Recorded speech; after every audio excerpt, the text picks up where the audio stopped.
श्रीमंत लोक आपल्या मुलांना पैशाबद्दल काय शिकवतात जेणेकरून ते श्रीमंताची मुलं अजून श्रीमंत होतात आणि मध्यमवर्गीय पाल्याची मुलं जे आहे ते गरीबच राहतात. याच्यासाठी महत्त्वाचं पुस्तक म्हणजे आहे रिच डॅड पुअर डॅड. या पुस्तकाचा मराठी सारांश मी आज तुमच्यासमोर घेऊन आलेलो आहे, तर व्हिडिओ शेवटपर्यंत पहा.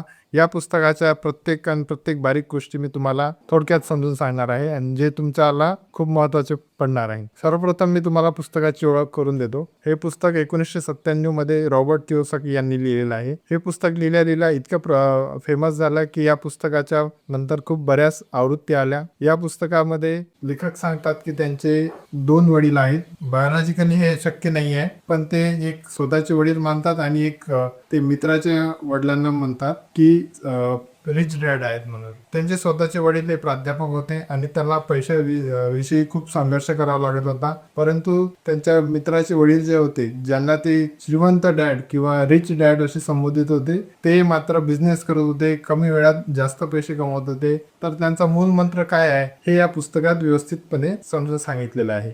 हे पुस्तक पैसा आणि आर्थिक स्वातंत्र्याकडे पाहण्याचा दृष्टिकोन बदलण्यास मदत करते. सर्वात महत्त्वाची शिकवण या पुस्तकामध्ये दिली आहे ते पैसा मिळवण्यासाठी काम करण्याऐवजी पैशांकडून काम करून घेण्यासाठी प्रयत्न करा. गरीब आणि मध्यमवर्गीय लोक हे पैशासाठी काम करतात, ते नोकरी करतात आणि त्यांचा पगार वाढत जावा याची त्यांना इच्छा असते. श्रीमंत लोक पैशाला त्यांच्यासाठी काम करायला लावतात. ते मालमत्ता म्हणजे ॲसेट्स खरेदी करतात, त्याच्यातून पॅसिव्ह इन्कम जनरेट करतात. म्हणून त्यांना कमी वेळेत काम करावं लागते आणि कमी वेळेत त्यांच्याकडे जास्त पैसा येतो. आता ॲसेट्स म्हणजे काय आणि लायबिलिटीज म्हणजे काय याचा फरक आपण जाणून घेऊया. ॲसेट म्हणजे अशी कोणतीही गोष्ट जी तुमच्या खिशात पैसे टाकते. उदाहरणार्थ भाड्याने दिलेली मालमत्ता, शेअर्स, FD, स्वतःचा व्यवसाय. आणि लायबिलिटीज म्हणजे अशी गोष्ट जी तुमच्या खिशातून पैसे बाहेर काढते. उदाहरणार्थ घराचं कर्ज, क्रेडिट कार्डचं कर्ज, गाडीचं कर्ज.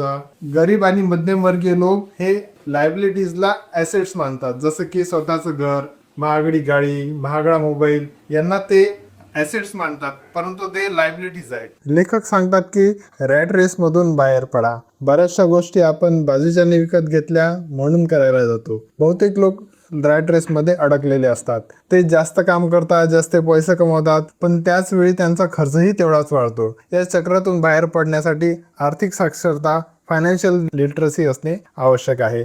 आपल्यासाठी काम करतील अशा मालमत्ता निर्माण करून, असे ॲसेट्स तयार करून आपल्याला रॅट रेस थांबवता येते. आर्थिक साक्षरतेचे महत्त्व. पुढे लेखक म्हणतात की शाळा कॉलेज आपल्याला पैसे कसे कमवायचे हे शिकवते, पण ते पैसे कसे व्यवस्थापित करायचे हे शिकवत नाही. आर्थिक साक्षरता म्हणजे हिशोब, गुंतवणूक, बाजार आणि कायद्याची मूलभूत माहिती असणे होय. या ज्ञानामुळे व्यक्ती पैशांवर नियंत्रण मिळवते आणि आर्थिक निर्णय अधिक चांगल्या प्रकारे घेऊ शकते. पुढे लेखक स्वतःच्या व्यवसायावर लक्ष केंद्रित करायला सांगतात. आपण लहानपणी भाकरीचा तुकडा असलेले कुत्र्याची गोष्ट बघितलेलीच आहे. नोकरी सुरक्षित वाटत असली तरी ती आर्थिक स्वातंत्र्याची हमी देत नाही. तुम्ही जितके कमवता त्यापेक्षा जास्त तुम्ही बचत आणि गुंतवणूक किती करता हे महत्त्वाचे आहे. स्वतःचा व्यवसाय सुरू करा किंवा गुंतवणुकीतून उत्पन्न मिळवण्यावर लक्ष केंद्रित करा. तुमचा कामाचा उद्देश बदला. शिकण्यासाठी काम करा, कमवण्यासाठी नाही. नोकरीतून शिकायला मिळणारे कौशल्य पैशांपेक्षा जास्त महत्त्वाचे आहे.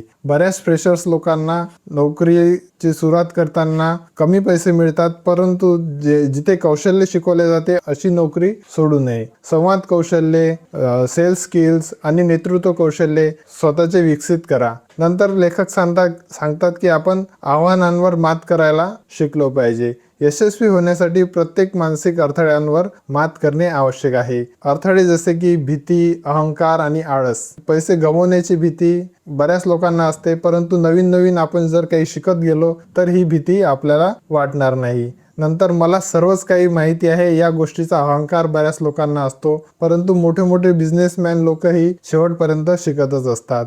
आणि आळस, योग्य कृती न करण्याचा आळस कधीही ठेवू नये. जोखीम पत्करण्याची तयारी ठेवा आणि अपयशातून शिका. शेवटी सारांश या पुस्तकाचा असा आहे की रिच डॅड पुअर डॅड हे पुस्तक आर्थिक विचारसरणी बदलण्यासाठी एक महत्त्वाचे मार्गदर्शक आहे. हे पुस्तक लगेच श्रीमंत बनवणार नाही, पण आर्थिक स्वातंत्र्याच्या दिशेने एक नवा मार्ग नक्कीच दाखवते. तुम्हाला तुमच्या मुलांना आर्थिक शिक्षणाकडे गांभीर्यपणे लक्ष देण्यास हे पुस्तक प्रेरित सुद्धा करते. या पुस्तकाबद्दल मी मी दिलेली माहिती तुम्हाला कशी वाटली आम्हाला कमेंटमध्ये नक्की कळवा. हा व्हिडिओ महत्त्वपूर्ण वाटला असेल तर आपल्या मित्रांना नक्की शेअर करा. धन्यवाद.